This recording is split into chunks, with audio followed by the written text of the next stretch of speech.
এই সাহাবীর নাম ছিল হযরতে সাদাত সুলাইম রাদিয়াল্লাহু তাআলা সাদ সালমি রাদিয়াল্লাহু তাআলা আনহু। আল্লাহর নবী তার কাছে গেলেন, যাওয়ার পরে লক্ষ্য করে দেখলেন সাদ সালমি রাদিয়াল্লাহু তাআলা কাঁদতেছেন, চোখ দিয়ে টিপ টিপ টিপ টিপ করে পানিগুলো পড়ছে। কালো মানুষ, কালো চেহারা, টিপ টিপ করে পানির ফোঁটাগুলো, দাড়িগুলো ভিজে ভিজে টিপ টিপ করে পানির ফোঁটাগুলো গড়িয়ে গড়িয়ে পড়ছে। আল্লাহর নবী ডাকতে বললেন, সাদ সালমি রে, বিয়ের কথা বললে, বিয়ের আলোচনা করলে মানুষের কলেজা নরম হয়ে যায়, মানুষ আনন্দিত হয়ে যায়, মানুষ মহব্বত পেয়ে যায়। অথচ আমি নবী বিয়ের বক্তব্য করেছি, তোমার চোখ দিয়ে পানি পড়ে কেন? তোমার চোখের ফোঁটা পানি পড়ছে কেন? নাকের ডগা দিয়া পানিগুলো ওখানে গড়িয়ে গড়িয়ে পড়তেছে, একটা বারের জন্য ব্যাখ্যা দিয়ে দাও। হযরতে সাদ সালমি রাদিয়াল্লাহু তাআলা কাঁদতেছেন, ডাকতে বলতেছেন, ইয়া রাসূলুল্লাহ, হে আল্লাহর নবী, আমি যে দেখতেছে কালোর কালো, এক নম্বর আমার গুণ হলো আমি কালো মানুষ, দুই নম্বর লুলাপঙ্গ মানুষ, তিন নম্বরে ফকির না, আমার সাথে গরিব আর কেউ নাই। আপনার দরবারে শুয়ে থাকি, বসে থাকি, পড়ে থাকি, কেউ চারটা খাবার দিলে খাই, না দিলে না খেয়ে চুপচাপ শুয়ে থাকি।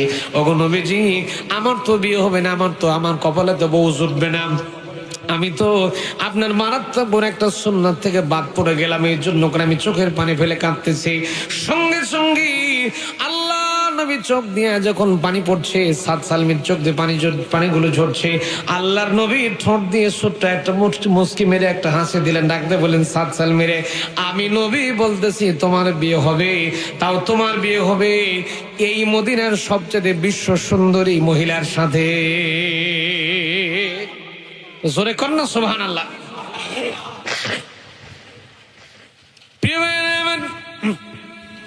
এই দুনিয়াতে চারজন মহিলা কি আমার আল্লাহ রাব্বুল আলামিন বিশ্ব সুন্দরী বানিয়েছিলেন।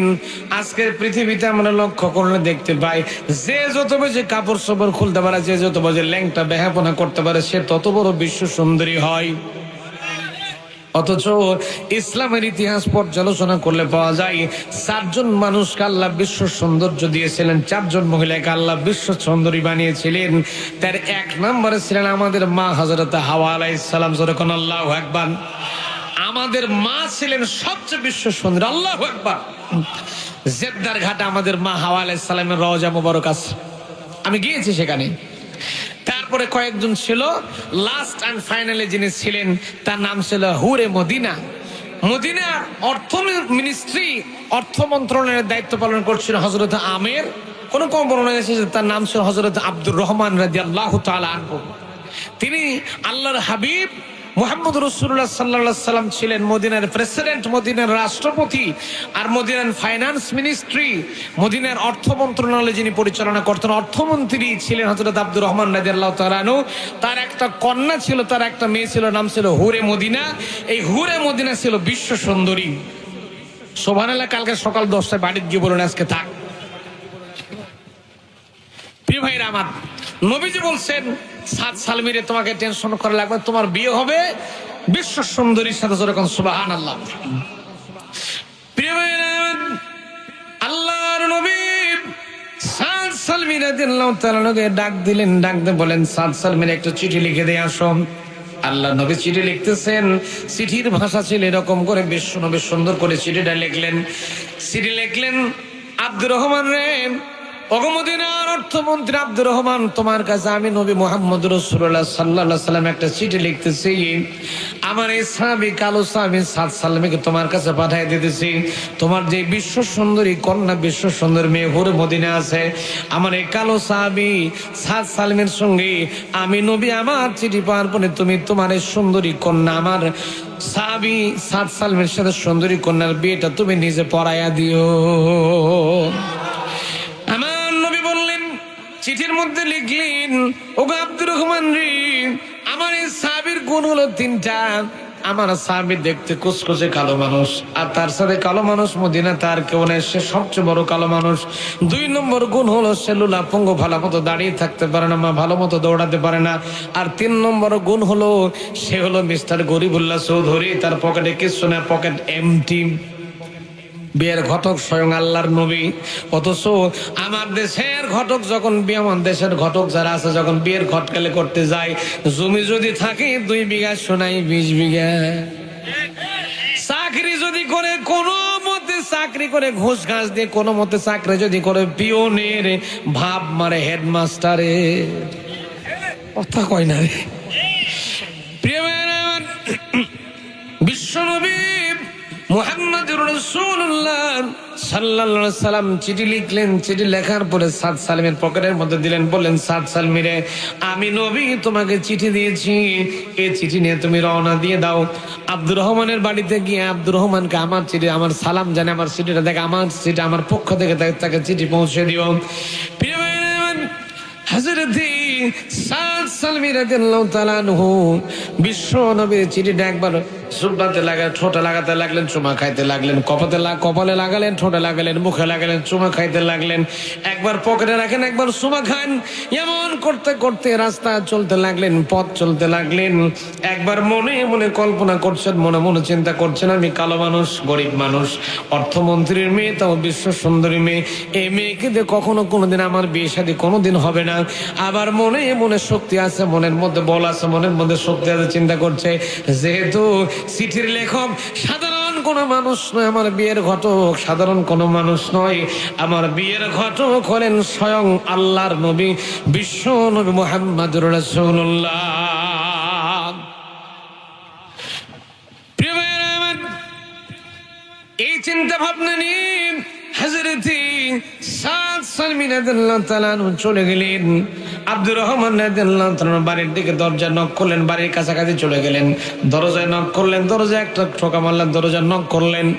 ইসলামের মধ্যে সিস্টেম হলো মানুষের বাড়িতে প্রবেশ করার জন্য ইস্তেজান, অনুমতি গ্রহণ করার দরকার আছে না নাই?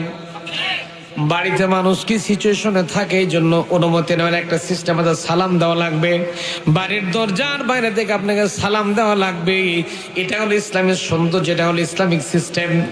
এখন হযরতে সাদ সালমি রাদিয়াল্লাহু তাআলা আনহু বাড়ির দরজা নক করলেন, বাড়ির দরজা খুলে গেল। হযরত আব্দুর রহমান রাদিয়াল্লাহু তাআলা আনহু মদিনার অর্থমন্ত্রী আব্দুর রহমান রাদিয়াল্লাহু তাআলা ঘর থেকে বের হলেন। বের হওয়ার পরে দেখলেন তার বাড়ির দরজার সামনে কোসকোসে একটা কালো মানুষ দাঁড়িয়ে আছে। তিনি তাকে সালাম কালাম কমপ্লিট করলেন। সালাম দেওয়ার পরে যেহেতু আল্লাহ নবীর চিঠি তার পকেটের মধ্যে আছে, তার একটা ভাব আছে না নাই? কথা কয় না রে। চিঠি নবীর চিঠি আছে, এই জন্য তার একটা মহব্বত আছে। চিঠিটা আস্তে করে শুধু সালাম কালাম কমপ্লিট করেছেন, ভালো মন্দ জিজ্ঞেস করার দরকার নাই, সরাসরি চিঠি বের করেছেন আর ডাকতে বলতেছেন, আব্দুর রহমান অর্থমন্ত্রী, আল্লাহর নবী চিঠি আপনাকে পাঠিয়ে দিয়েছে, চিঠি পড়েন আর ডাইরেক্ট একসাথে নবী যা লেখছে তাই করেন। সুবহানাল্লাহ। কালকে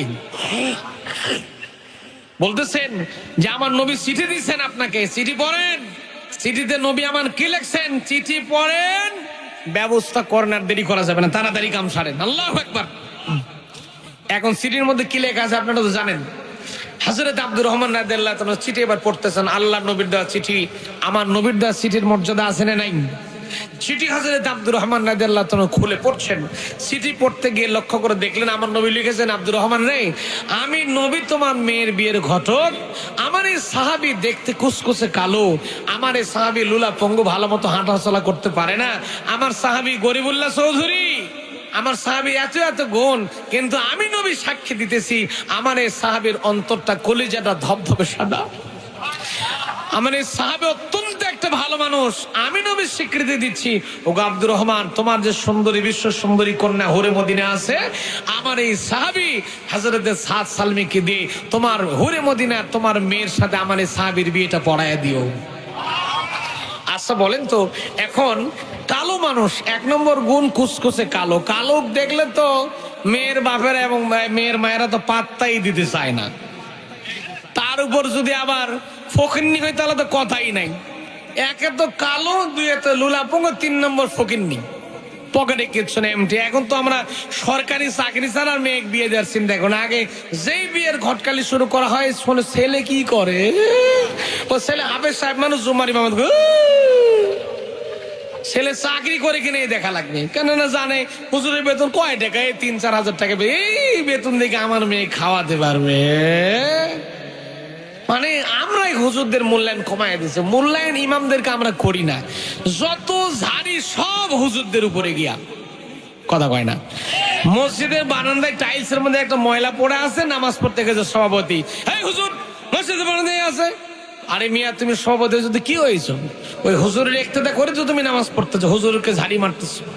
আছে না নাই? আছে না নাই? টাকাওয়ালা পয়সাওয়ালা তো টাকার ফুটানি দেখ কে কে, ঠিক কিনা যখন? এই হলো আমাদের সমাজের অবস্থা। সেদিন আমি কাউনিয়া, রংপুর কাউনিয়া একটা মাহফিলে গিয়েছি। তা আমাকে কয়েকজন লোকে যে খাওয়ার পরে প্রশ্ন করতে, হুজুর আমাদের মসজিদের মুয়াজ্জিন আমাদের মসজিদের কাজ চলতে 2 বস্তা সিমেন্টের বস্তা চুরি করছে, তার পেছনে কি নামাজ হবে? আমি বললাম, তোমরা বেতন দাও কয়টা? 3000। তাইলে হবে। আমি বললাম যে 3000 টাকা বেতন দাও, সিমেন্ট চুরি করে, তোমাদের বাড়ির দিয়ে চুরি করেন, এটা তোমাদের 14 গোষ্ঠীর কপাল। আমার প্রিয় ভাইরা, আমরা হুজুরদেরকে মূল্যায়ন করতে চাই, ইমামদেরকে মর্যাদা দিতে চাই না, মূল্যায়ন করতে চাই না। যত ঝাড়ি সব হুজুরদের উপরে, আছে না নাই? যত ঝাড়ি খালি হুজুরদের উপরে। তো যাই হোক, আল্লাহ আমাদেরকে, হুজুরদেরকে, ইমামদেরকে সঠিক সম্মান এবং মর্যাদা আর তৌফিক দান করুক, বলেন আমিন। আমিন। প্রিয় ভাইরা, হযরত সাদ সালমী রাদিয়াল্লাহু তাআলা আনহু আল্লাহর নবীর চিঠিটা যখন ধরেছেন, চিঠিটা পড়তেছেন, আব্দুর রহমান রাদিয়াল্লাহু তাআলা চিঠি পড়তেছেন। চিঠি পড়া ফাঁক দিয়া হযরত আব্দুর রহমানের কন্যা হুরে মদিনা বিশ্ব সুন্দরী জানালার ফাঁক দিয়া উঁকি মেরে চাঁদ মুখটা দেখলো। হযরত সাদ সালমী রাদিয়াল্লাহু তাআলা চাঁদ মুখটা উঁকি মেরে দেখে নিয়েছে। দেখার পরে দাঁড়িয়ে দাঁড়িয়ে মেয়ে দৃশ্য দেখছে, কি সুন্দর তার চাঁদ মুখ দেখতেছে। কেননা জান্নাতি মানুষ তো জান্নাতি মানুষকে মহব্বত করে। এখন আমাদের সবচাইতে, আমরা একা একা কোনো সিদ্ধান্ত নিতে পারি না। আমাদের সবচেয়ে বড় সিদ্ধান্ত নেওয়ার জন্য আমাদের ঘরের বউ আছে। যে যত বড়ই মাতব্বর হয় না কেন, ঘরের বউয়ের কাছে দাম নাই। আমাদের হোম মিনিস্টার আছেন, আমরা যেই সিদ্ধান্ত করি না কেন, মাতব্বরি যাই করি না কেন, আমাদের হোম মিনিস্টারের কাছ থেকে একটা পারমিশন নেওয়া লাগে। হযরত আব্দুর রহমান রাদিয়াল্লাহু তাআলা বললেন, তুমি দাঁড়িয়ে থাকো, দরজার পাশে দাঁড়িয়ে থাকো, আমি আমার স্ত্রীর সঙ্গে একটু পরামর্শ করে আমার ব্যাগ করতেছি। ভাইরা, অর্থমন্ত্রী হযরত আব্দুর রহমান রাদিয়াল্লাহু তাআলা চলে গেছেন, ঘরের স্ত্রীর কাছে পরামর্শ করার জন্য গিয়েছেন। যাওয়ার পরে ডাকতে বলছেন, বিবি হে, আল্লাহর নবী চিঠি পাঠিয়ে দিয়েছেন। বাড়ির বাইরে, দরজার বাইরে একটা লোক দাঁড়িয়ে আছে, দেখতে কুচকুচে কালো মানুষ, তুলাপঙ্গ, ভালো মতো হাঁটাচলা করতে পারে না, গরিব মানুষ। এর সাথে গরিব মানুষ মদিনা তার নাই। আমাদের সুন্দরী তরুণী কন্যা হরি মদিনার সঙ্গে বিয়ে দেওয়ার জন্য বিশ্বনবী পাঠিয়ে দিয়েছে, কি করা যায়? এখন মহিলাদের তো মাথা চিকন চিকন বুদ্ধি আছে, মহিলাদের মাথার বুদ্ধির কোনো শেষ নাই। ডাকতে বলতেছি, প্রয়োজনে তুমি যাও আল্লাহর নবীর কাছে গিয়ে বলো, প্রয়োজন আল্লাহর নবীকে একটু রিকোয়েস্ট করে, একটু অনুরোধ করো, যাতে করে তার সঙ্গে আমাদের মেয়েটার বিয়ে যেন আমরা না দিই। এই চিন্তা ভাবনা, তার এই সিদ্ধান্ত গ্রহণ করতেছে। এইদিকে ঘরের ভিতরে কন্যা সুন্দর, বিশ্ব সুন্দরী কন্যা হুরে মদিনা আস্তে করে ঘরের মধ্যে গিয়েছে। ঘরের মধ্যে যাওয়ার পর ডাকতে বলতেছে, হে আমার আব্বা আম্মা, আপনারা কার চিঠিকে প্রত্যাখ্যান করতেছেন আপনারা কি জানেন নাকি? যিনি হলেন রহমতের নবী, দয়ার নবী, মায়ের নবী, কিয়ামতের ময়দানে যার সুপারিশ ছাড়া একটা মানুষ জান্নাতের মধ্যে যেতে পারবে না, এই মানুষটা চিঠি দিয়েছেন, তার চিঠি আপনারা ব্যাক করে পাঠিয়ে দিতেছেন। ও আমার আব্বা আম্মা, আল্লাহর নবীর চিঠি ফেরত দিয়েন না।